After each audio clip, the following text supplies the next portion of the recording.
G'day, I'm Pete Seligman. There are a growing number of people thinking about buying a business in this region, but it can be hard to see what that actually looks like. So to help bring one part of that process to life, I've teamed up with my mates Jason Andrew and James Frank to throw some businesses on the table and share our raw thoughts on each. This is ETA Downunder. We hope you enjoy it. I chose this one because I reckon this is potentially a cracking opportunity for someone getting into the game. And then I think there's some substantial opportunity to expand once in. And given sort of some initiatives, I think you could probably squeeze your asking price here pretty heavily. So temporary fencing, Northern New South Wales, 630,000 profit to working owner of 30 hours a week. I'll question that, but anyway. New South Wales, construction-based. I'm going to say it's actually more hire-based than anything else, but business, one of the best opportunities we'll see in 2024 for a new owner to purchase a low-risk lifestyle business running a simple model with huge growth potential, unique low-risk model, huge profits, and a lifestyle business asking of 1.7, which is basically bang on 3 times. So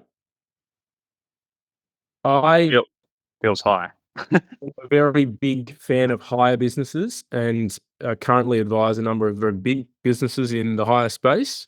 Temp fence is an interesting and very simple, but going back to that compliance thing, you do a construction project, temp fence. You do a council event, temp fence. Like it's just kind of that, and toilets are the two things that seem to be legislated. And if you want an event to go on, you need to have toilets and all that sort of stuff. So I think it's really interesting. But I also think there's some hairs on this one. So I reckon they should have done a better photo, because that to me doesn't look like a very good fence. I would have been more impressed if their ballast was a bit more aligned. And I don't like the way they've got half of it on the grass and half of it on the footpath. That's just your OCD coming up, Pete. Yeah. I also like how they're not perfectly aligned straight. And, I know. Exactly. See that pavement, the paving there? That's not uniform either. Like that. So I think, it's work machine. So I think if you're going to sell your temporary fencing business, then try and get a photo of your best section of fence. And if this is the best section of fence, I don't think the multiple's quite right.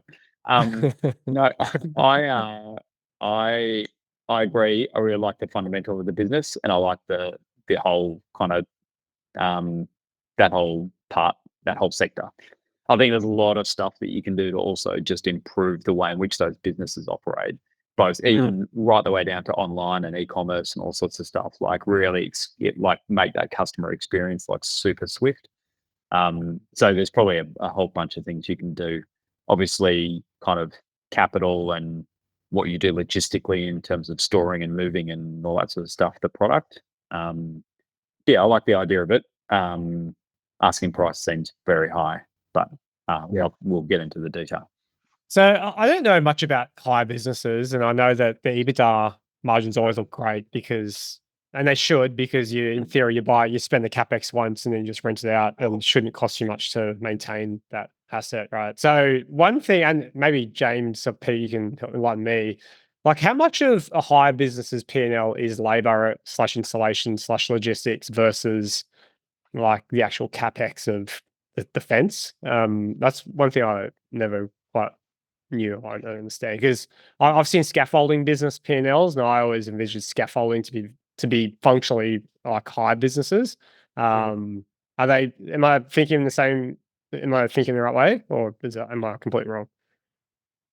So it depends on the type of hire business.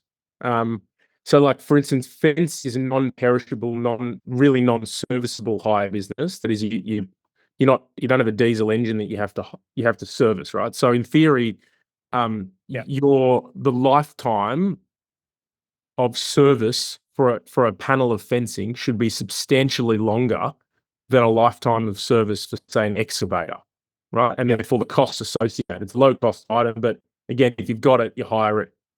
It's not non-perishable, and the upkeep on it should be minimal, right? So in one sense, your reinvestment of that can be managed in terms of your capex. The labor component is real because you have to get it on site and set it up. Is typically how you're talking, unless you do. So this is where you kind of have wet hire, dry hire, and sort of what we call damp hire. So wet hire comes with an operator, typically a specialist bit of equipment. Think cranes, think rail equipment, think some excavation. And then your dry hire is think Kennards, where you just rock up and say, I can have a bobcat. And they're like, yeah, sure, here's a bobcat. Go for your life. And then your kind of damp hire is what I would classify as like fence and toilet, which is you need people to set it up, but not operate it. You need people to empty the toilet. And so you might come back once in a weekend to empty it out and then obviously drop it off, empty it and pick it up. And that's kind of what I would call damp hire. Somewhat you need people, but it's actually, once it's there, you don't need them. So therefore, in your wet and damp hire, typically you have higher labor costs as a proportion because it's dry hire is just, we've got a whole plethora of, and if you look at walk into a Kennards hire is a good example. There's like 3 people there and there's like 1,000 bits of gear. And as long as there's a trailer and there's a bit of gear, they put it together and send it out. So depending on dry, wet or damp, you're going to have different mixtures in terms of your labor cost and then your capex. And your margin goes up as you go up the value chain. And I think that also it also goes to where you end up on that spectrum will also depend on the kind of business model you want to approach and the type of customer you want to have.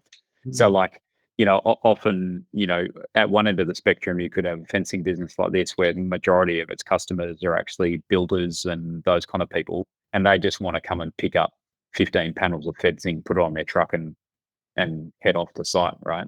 Or the other end might be most of your customer is council events and they actually want to get you to come and set it up and secure it and certify it and then come and knock it down. And so at one end of that spectrum, there's zero labor and the other end there's full. And there might be a mix, I guess, in here, a bit of a mix of the two.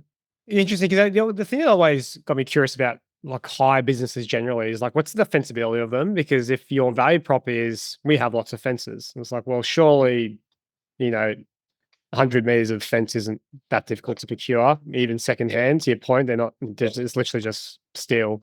What stops any average show just buying a bunch of fence and then setting up his own hire shop or he or her?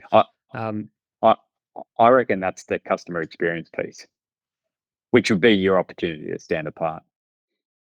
Hi everyone, I'm Pete Seligman. Thanks for registering your interest in the 2024 ETA Forum. This is the 3rd year of the event. We started at the beach, we moved to the harbour, and now we're taking it to the heart of the city, and we're really looking forward to having you there. In return for your early interest, we're giving you access to discounted tickets for the next few weeks, so please follow the link below and grab them while they last. In the month of May and into June, we'll continue to release more information about the event and all the exciting things to come. So please let me know if you have any questions. Looking forward to seeing you there. I just Googled temporary fence Northern New South Wales and you found them again. No. It's dominated by all of the major players, right? So when it comes to defensibility, I think it is super low, but I think what separates you is literally, are you part of like, I don't know, Fence Hire Australia or Fence Hire, whatever. And I think that actually, it's really just comes down to rate, availability, and kind of, my brand, right? And this is why this was a bit of a left field fun for everyone. So, so far we've thought it's their own proprietary model, which unfortunately that's about to get broken. So temporary fencing companies are highly sought after, great profitability, repeat passive income model. Business presents an opportunity for a new owner to step into a fast-growing business with a huge area of customers and repeat business, attached to a national brand as a seller agent. This requires zero capital outlay on fencing equipment, providing an extremely low risk operation. Currently operated remotely by the owner with a lifestyle balance to match the great returns. We're excited to bring this business to our network as a standout opportunity for 2024. Features of the business. Yeah, sorry. I want to know. Sorry, I was moving one dot point ahead. I want to know what PETA is. Proprietors earnings. Yeah. No salaries and amortization, but depreciation is included. Oh yeah. Where's the D?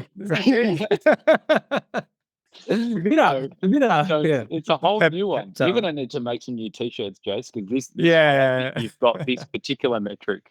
That's a very interesting metric, that one. They've grown 300%. That's a massive margin. Revenue of $1 million, and then you get 632,000 of that.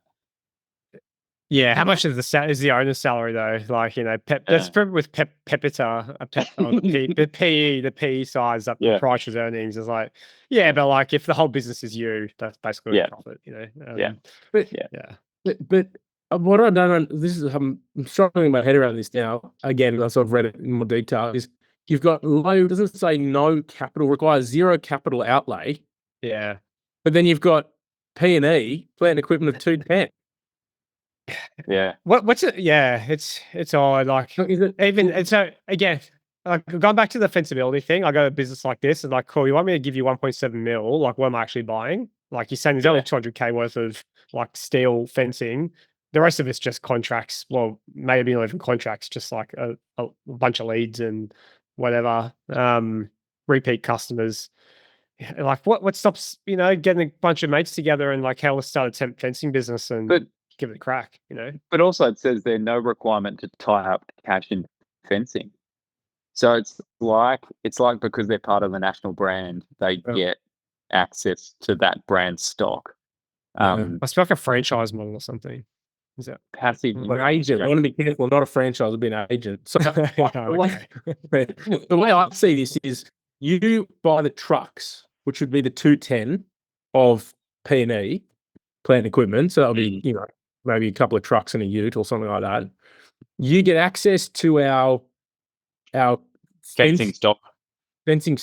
And so you can service anyone. And then you get paid, but then you pay us. Yeah. And so out of that, there'll be a cost, or we pay you $1 million to do it, and they get, the fencing company gets paid 1.3 or whatever it is. And then out of that $1 million, you pay your 4 crew members, which will be on relatively low salaries if you keep it as that. So, but your crew members, your operational costs out of that, and which would be pretty simple. What's your zero cost on that? $60 a month or something. And away you go. In one sense, if you're at Coffs Harbour and this pops up and you got, $1.5 million or something, it's like, It just, I think I can see why they've sold it as a lifestyle business because it feels like that. Yeah. I just reckon the interesting thing will be, first of all, I think the valuation is definitely way too high. Like it doesn't stack up at that value. Yeah. And I feel like the kind of person that would be a good buyer of this business probably isn't the kind of person that has access to $1.7 million worth of cash. Yeah. So it'll be an interesting one. Be good to catch up with the Morgans team in a couple of months' time and see how this one's going, because I think this one's going to be a tough sell. It's my guess. Don't you ever wonder? So let's assume this business doesn't sell and it sits in the market for months, maybe a year. Like, do you ever wonder what happens to these businesses? Like, do they say let's hypothetically say the owner of this business is in his or her 60s, 70s, and or just wants to get out of the game because they're done. Like, does it just never go and sell those shut up shop? Like, is that what happens? Or just keep doing it? Like, what happens? I think it might just get to a point where it winds up. I mean, James, you must see a bit of that happening. In terms of just absolutely, especially when you've got franchises, or we see them go. Typically, we've seen them go franchise for first term, franchise for second term, end the franchise agreement, retain the space, try and do it on their own, fail. But that's a pretty common pathway. This is an agent, so your agency agreement is going to be pretty hard to kind of shift. You're selling an agency agreement, so the agent stepping in has to be as good as you are, otherwise the principal doesn't have to appoint you. So the ideal person to buy this business is someone who is like the branch manager of Kennard's Hire at Coffs Harbour. Should step into this shoe and go, great, I'm going to make, and say to the owner, you're going to vendor finance 1.2 million over 6 years, 8 years or whatever, and I'm going to pay you that. And I'm during that period, I'm going to make 350 grand, which will be substantially more than what I have. There's no debt on it. It's just a the vendor finance just ticks away and they can grow it. There's no way, like, what lender's going to tip into this? It's an agency agreement with, proprietor's earnings. I would struggle to put this through a credit assessment and think, oh yeah, we could definitely put 2 times or 1 times leverage on it because it's an agency agreement. So we need to set up a series of these, which is like the follow up with the broker, like in 12 months time. So like we pull out each of these from the archives and then we follow up with the broker. So like 12 months ago, we did a review on this business. How did that transaction end up? It'd be interesting to see how that plays. Yeah, it's I always wondered, like, I think that vendor finance is the solution. I just wonder how many, mid-level managers at Canada Tire and Coffs Harbour are thinking about, hey, maybe I should go and buy a temporary fencing business because that's a good use of my skills and know how to negotiate a vendor finance with the guys looking to sell. Like, is that even in their right? Like most people's radar? But tell you what they need, Joe. They just need a really good online community platform that helps them to engage with people that have the right kind of experience. I lay it up, Pete. I lay it up. Yeah, that's a really good time to talk about the forum, Pete. Yeah, I mean, no, totally. I mean, that's exactly what we need to keep building with the community, right? Because I think that the bit of this that we're missing, that the end of the spectrum that we're missing, is exactly that person for exactly this kind of deal. Like, we spend a lot of time. Obviously, there's a lot of talk about PE.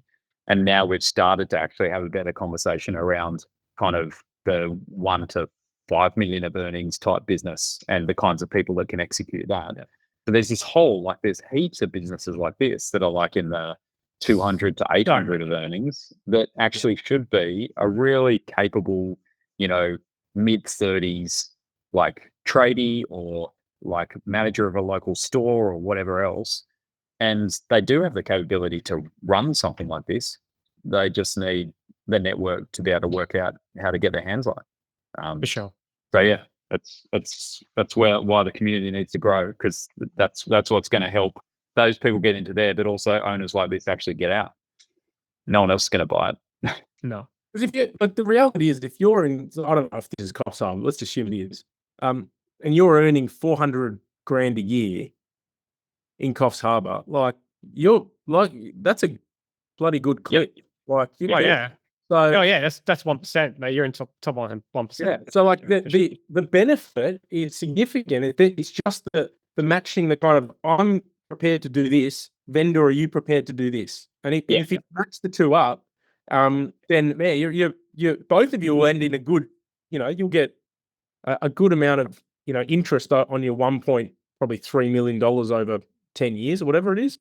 Happy days, and that gives them the income of 130, 140 grand a year, which is fine. And then this guy or girl is going to take out, 400K, and you're still going to have 100 grand of growth capital in there. Like that's a very strong proposition for both ends of the spectrum. It's just one actually has to be content with the idea of not being able to sell this to someone who's got.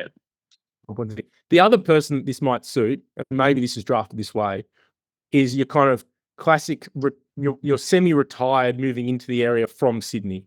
So you do have a bit of liquidity to you. And kind of like, I could, great. I don't want to completely retire. I'll just, sit in my apartment. I'll tinker with this.